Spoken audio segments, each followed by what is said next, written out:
Alright, so checking the torque on the head. There's 8 main bolts on this, and then there's a couple, just a couple little small metric bolts from underneath. But I want to recheck the head bolts here.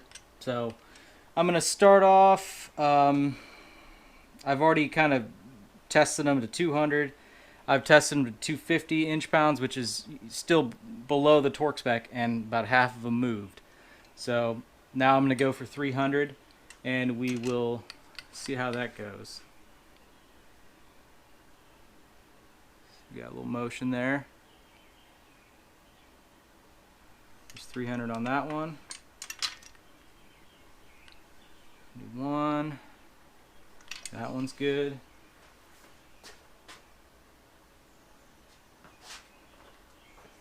This is number 3 over here.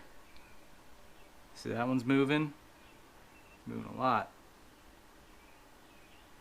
There's 300 on that one. Down here is number 4. I'm good there. We got number 5.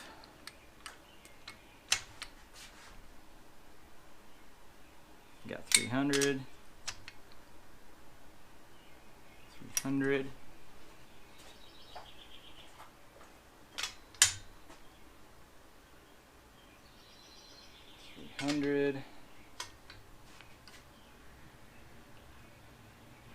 Okay, so there's 300, and ultimately on the high end of the torque range we go to 348. So I'm gonna go ahead and try, like, say 325, just to kind of keep it right under that, and that's gonna be about, that's gonna be about 27 foot-pounds, and it calls from 26 to 29. So if we go about 325 or so, we'll be right in that window.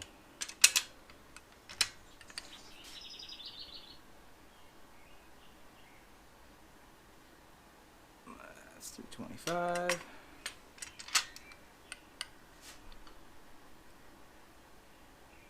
$325.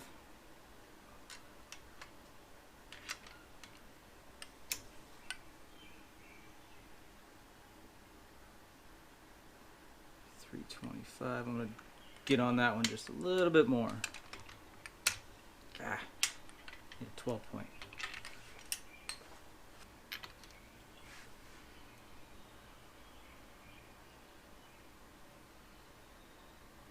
$325 there.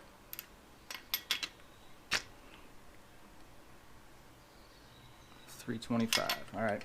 So that's 1, 2, 3, 4, 5, 6, 7, 8. So it's our last step on our last 4. See? It's kind of hanging there, right there.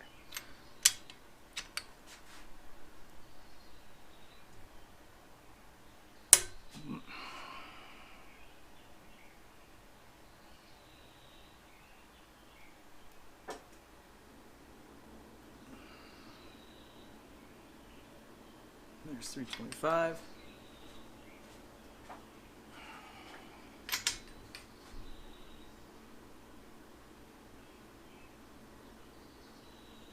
Okay.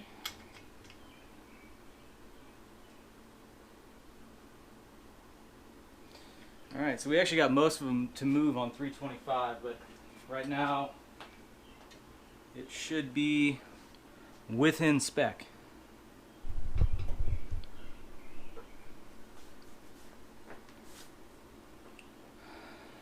Kind of nice if that was the issue, not gonna lie.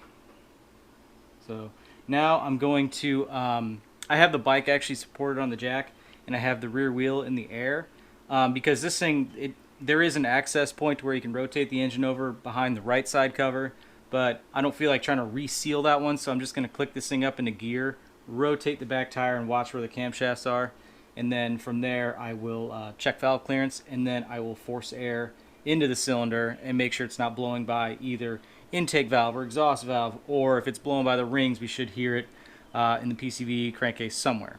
So that's what we're going to do right now. Clutch is in. There's second.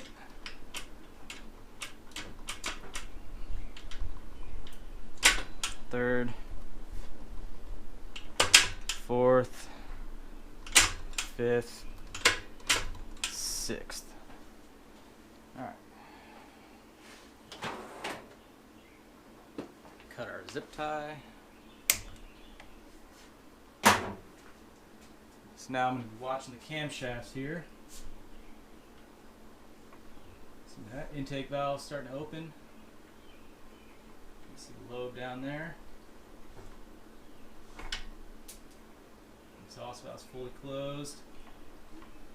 Intake valve closing. Exhaust valve opening.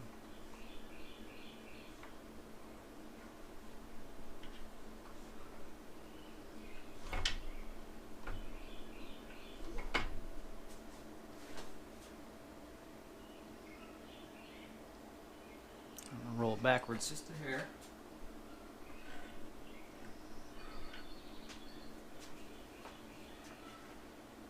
Alright, both my lobes are out that way. So there shouldn't be any, and our piston's at the top here, so that should be on our compression stroke. Because our intake valve just closed. So I'm going to go ahead and check clearances here, and then from there we will do the next step. Alright, so this is not the preferred way to check the valve clearance. You're supposed to do this when it's cold because things expand when they heat up. So I'm not going to take this as gospel. I'm just kind of getting an idea if maybe one's way out of whack or something like that. So I'm going to check just the largest, the largest acceptable range on the valves real quick, and then that's going to be all I'll do. And just make sure, like, this doesn't pass through.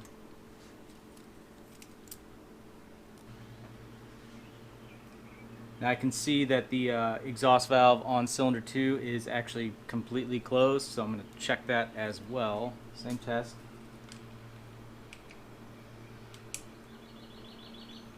And it fits in there, but it's tight, so that's like how it should be. Okay. You see how easily that one goes in?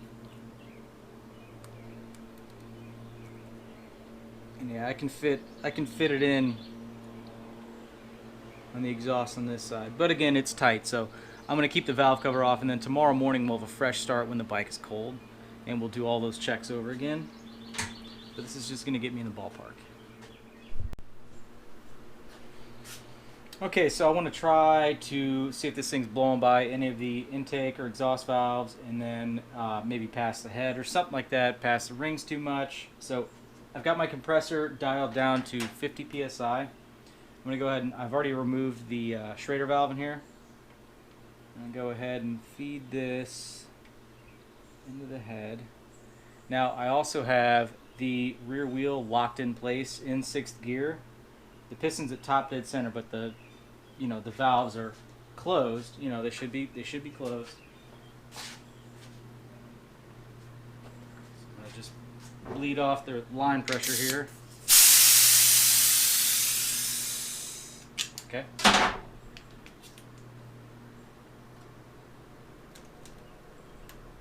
Put that there. Now I'm going to slowly put in a little bit of pressure in the line. I'm just going to crack it, start filling the hose. That'll start pressurizing the engine, and then hopefully it doesn't move too much. It's been trying to rock on me.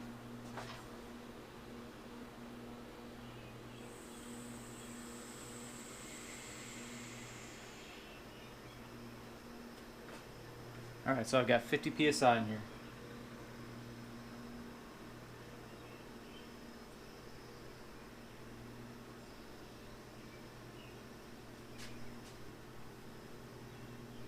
I can't hear anything through the air box.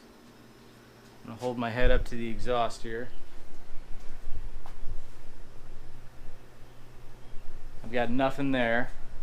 I don't know if you can hear it. It's got to go somewhere, so a little hissing sound. So that's going to be what's going by the rings, and I mean that's going to happen, but is it excessive? I don't know. I need to actually probably do a leak down, like a timed leak down test, and then yeah, so what I'm going to do is set the same test up on the other side and see if it has similar results. And then I'll probably go ahead and do another compression check since we've retorqued the head. So to see if maybe the head gasket was leaking or something.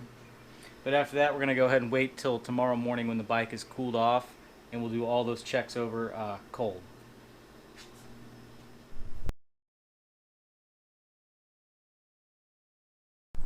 Alright guys, it's a new day. We're starting fresh on the GS this morning, so everything is cold from yesterday, so we're going to do a new baseline. Now, if you remember, or as you saw, I should say, we've been marking our just initial compression checks here.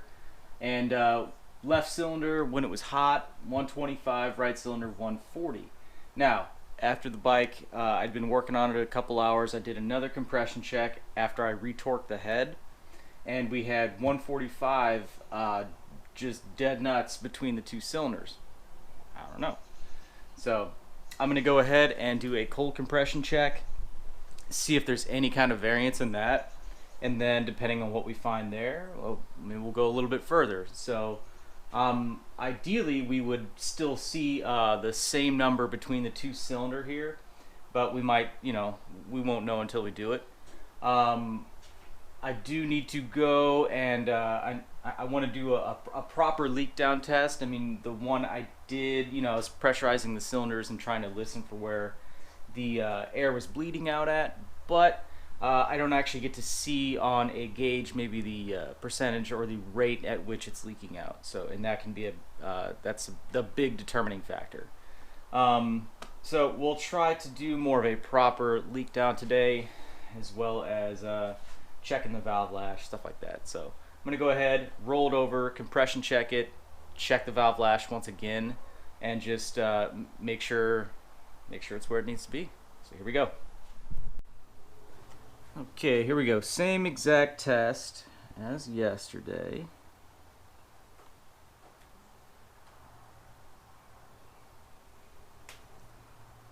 Get our tool threaded in. And the Schrader valve is back in here to act as a actual compression checker.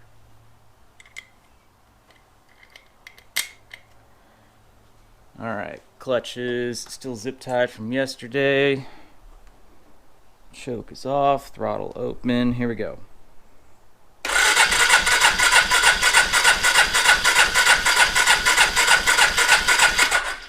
Was that right at 140? Let's check it again.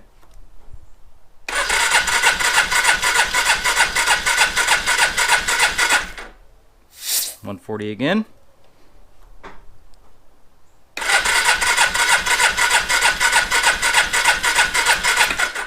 140 a third time, maybe 141 on that one.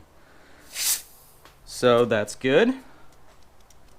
That's higher than we saw yesterday and consistent with our second reading. So now we're going to go ahead, swap over to the right side, and hopefully we'll see the same, if not very close. Alright, there it is. We'll pause for phone call there. Alright, here we go. Same test.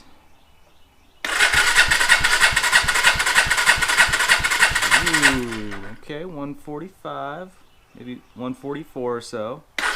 Oops, wrong button.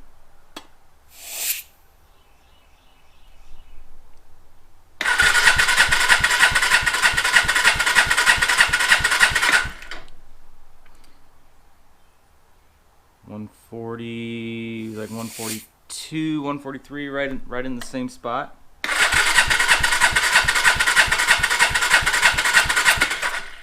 $141, yeah.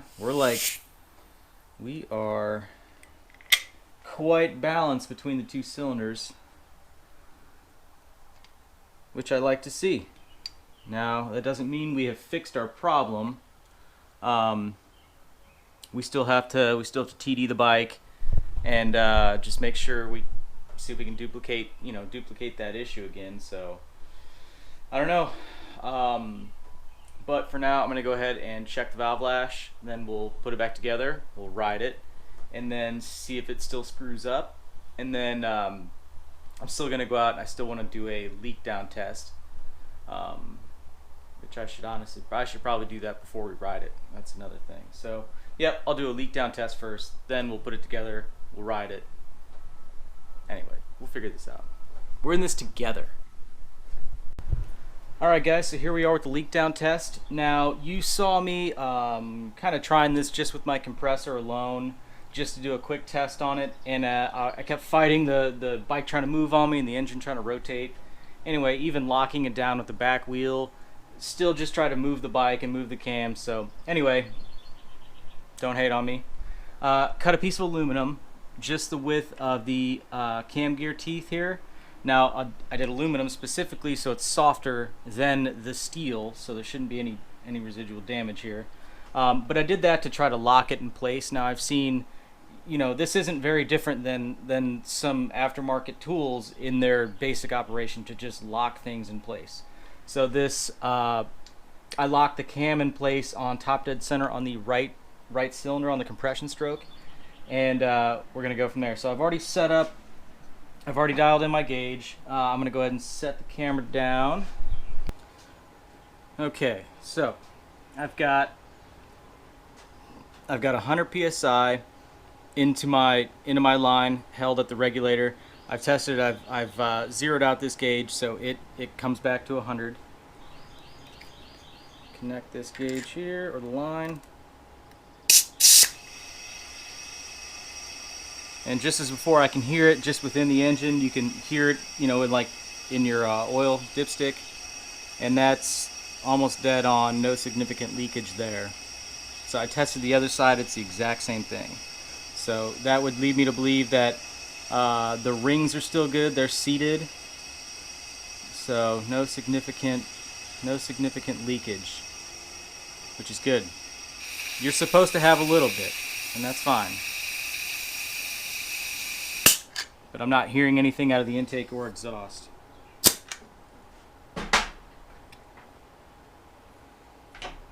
Now, this is something I want to try to replicate whenever the bike is warm, perhaps, to see, you know, because the problem really exists only whenever the bike gets really warm. But that would involve, you know, taking the bike back apart, and that just, you know, that adds some time. I can do a quick compression check when it's warm really easily to see if we duplicate our original hot results, since we have now retorqued our head. So that's what I'm going to try first. And if I still get a weird issue, like if it still duplicates a difference in the left cylinder versus right when it's hot, then I'll probably go ahead and try to quickly pull the valve cover off again to do another leak down test to see if it has a different result. But as of now, the leak down shows the exact same side to side, so we don't know. Anyway, I'm going to go ahead and put this thing back together. I've already checked the valve lash. Everything there is just perfectly in spec, so no issues there. I'm going to fix the little brass plug here on the side of the carb to make sure we have continuous vacuum signal to the petcock.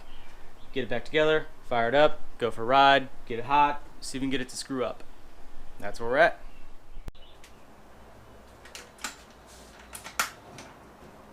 Alright, so I got this thing back together. I went ahead and I used a marine grade type JB weld on the vacuum port here. It's on aluminum. It's aluminum to brass, and I've actually used that before to patch a hole in one old carburetor, and then I've actually used it as well to repair some overflow tubes on like some Honda CB carbs. That's what I help use to seal them with. It's good for aluminum. It's rated to withstand gas, so that's why I use that. Anyway, rambling. Got valve cover back on. We've been through everything, and I just put the plugs in, got the tank on, and I'm going to go ahead and prime it, and we'll get it fired up and just see how it acts. So here we go. Got the go-go juice flowing.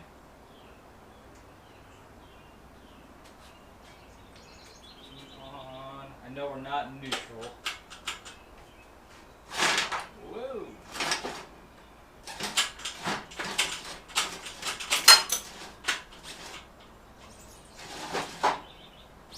Alright, that's neutral.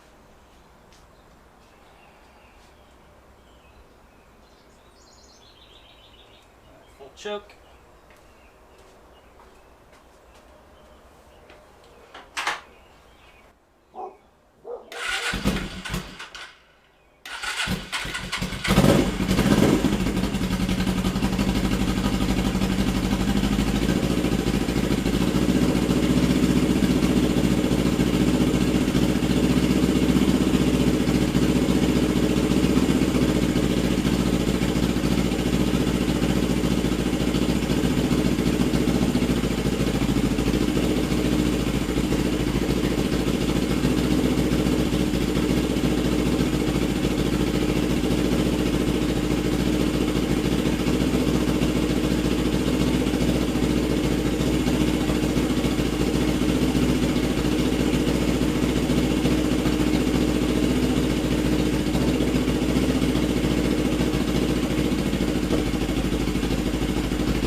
Put it on reserve.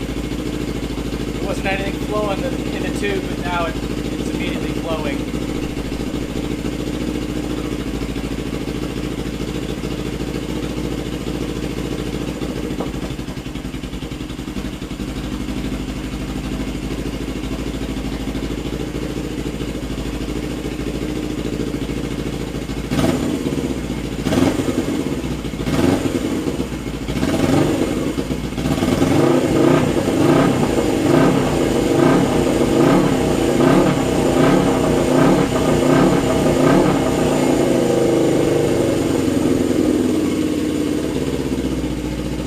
Gonna keep warming it up, see how it acts, and then go ahead and if I can't find any immediate issues just sitting here on the bench, I'm gonna go ahead and put the seat on, tighten all the bolts and stuff, and go rip it again. See if we can get it to mess up.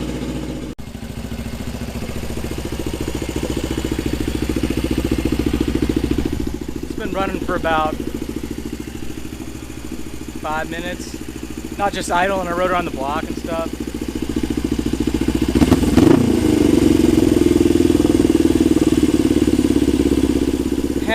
Hangs a little bit, but it's not climbing.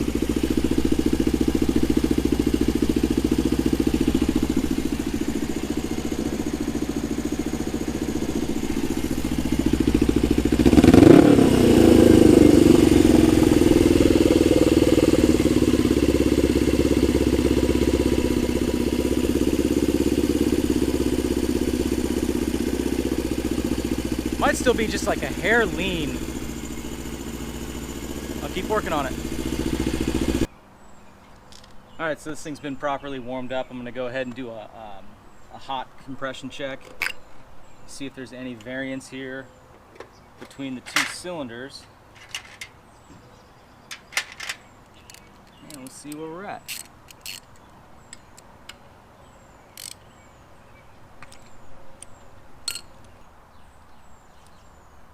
As you heard, you know, revving it up and stuff, it seems like it comes right, you know, relatively right back down. Could be hanging from being lean. But I know I've been through these carbs a couple times and like there can't be anything wrong with them other than maybe the air screws being just slightly off, which would cause, you know, a lean condition at idle. Oh yeah, forgot the zip tie.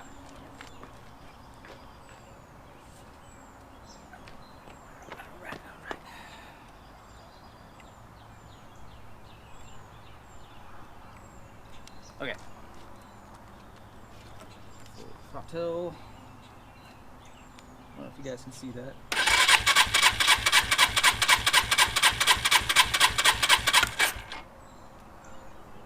That's 135.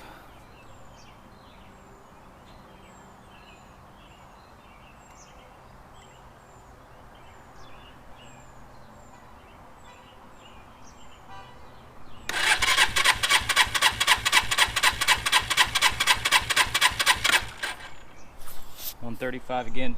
My O-ring on the back of the compression tester is trying to blow out on me here. I think I need a replacement. It's causing a little loss in pressure. 135, 135. Let's just try it one more time. It's better than 125, which we saw before.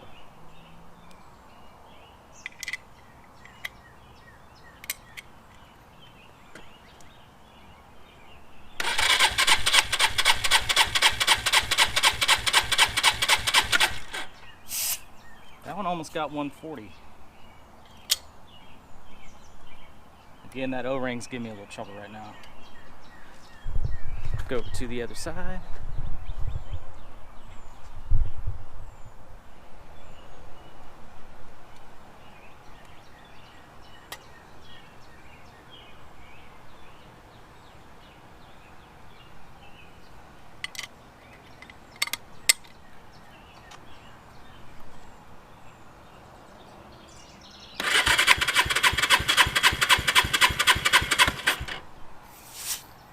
$135.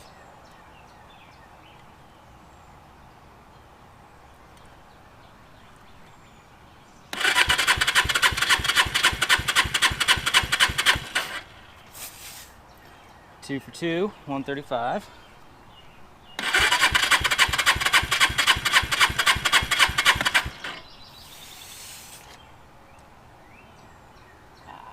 O-ring is roached, but still, we're seeing improved numbers, improved figures on the left cylinder, which is that's good. And then we're also seeing consistent numbers left to right, which is really good. So, all I can do now is just ride it, and I might mess with the air screws and the carbs. I probably will, actually. Those need to be backed out a little bit further, I believe. Just keep trying to tune it, and then maybe perhaps we have solved the main culprit, being I don't know, the head gasket just needed to be retorqued, or the cylinder head. So I know on like my XS650 and stuff, there's actually like it's proper procedure to go through after an engine rebuild or a top end replacement. You run it, get it up to temperature, and then let it cool, and then run it again and get up to you torque the head like 3 times. Don't quote me on that, but you do it at least twice. So this very well could have some kind of other issue, even though base gasket's completely dry, there's no leaking there. I can't see any kind of oil residue or condensation in between the cylinder head and the jug. But it could have been one of those where it's blowing inward, so causing PCV, because there's always going to be oil residue from the PCV or the crankcase breather. It's hard to measure how much without like a catch can or something to see if it's really excessive. But yeah, we'll just keep messing with it. Got to make progress.